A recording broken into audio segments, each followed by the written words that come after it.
Itong negosyo yung pinasukan mo, hindi siya hobby. Yung hobby kasi gagawin mo lang yan, kahit na hindi nakikita ng pera mo, gagawin mo lang yan. Wala akong monetary consideration. Ito, business kasi ito eh. Kaya natin pinag-uusap mo yung pera, rate of return, kasi business yung papasukan natin. Alam naman, kung mag-business ang ating pag-uusapan, gusto natin pag-uusap ng pera, hindi na business yun. So, kasi business siya, kaya kailangan ang commitment ay very serious. Negosyo talaga siya. It's not a hobby, not it's a business. So, yun dapat yung magiging natin, commitment natin as a business. So, there are 3 types of commitment. Kung kasi commitment, ano yung type? Meron yung mga nagasabi, pakakita nila, nakita nila yung property big, kapag naman, ano, sabi mo, gagawin namin yan? Sasabihin, I'll try. Ganun nila sila, I'll try. Pag sinabi, I'll try, walang commitment ka. Wala talaga halos commitment. Bakit ba? Subukan mo lang. Wala commitment. Wala ka commitment. Di ba?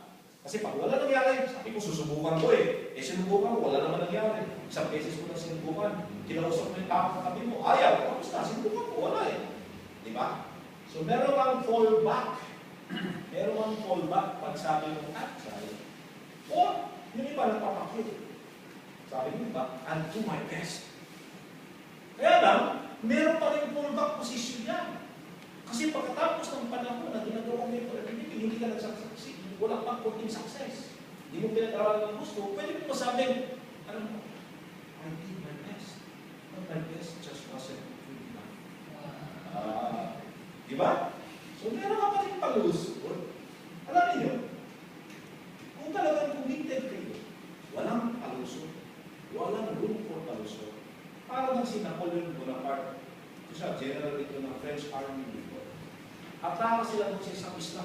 O hindi naman siguro isla ito. Parang isang beach. Nandun yung kalaban. Pasok nila. Baba sila sa barko nila. Atraka sila.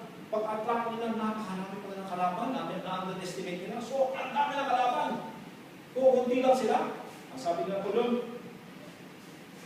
tinignan niyo ang barko. Surugin ang mga barko. Sinunod na ang barko. So, ano nangyari sa kanila ngayon? No retreat, no surrender.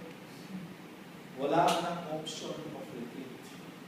Wala ka ng palusot. You do or you die. Kasi pag you do or you die, lalabas yung fierceness mo.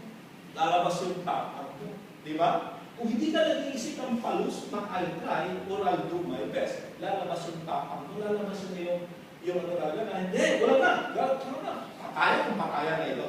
Di ba? Okay. So dapat, I'll do my best. I'll do it whatever it is. I'll do it whatever it is. That is the commitment that you have. I'll do it whatever it is. Wala kang iisip failure. Sulong.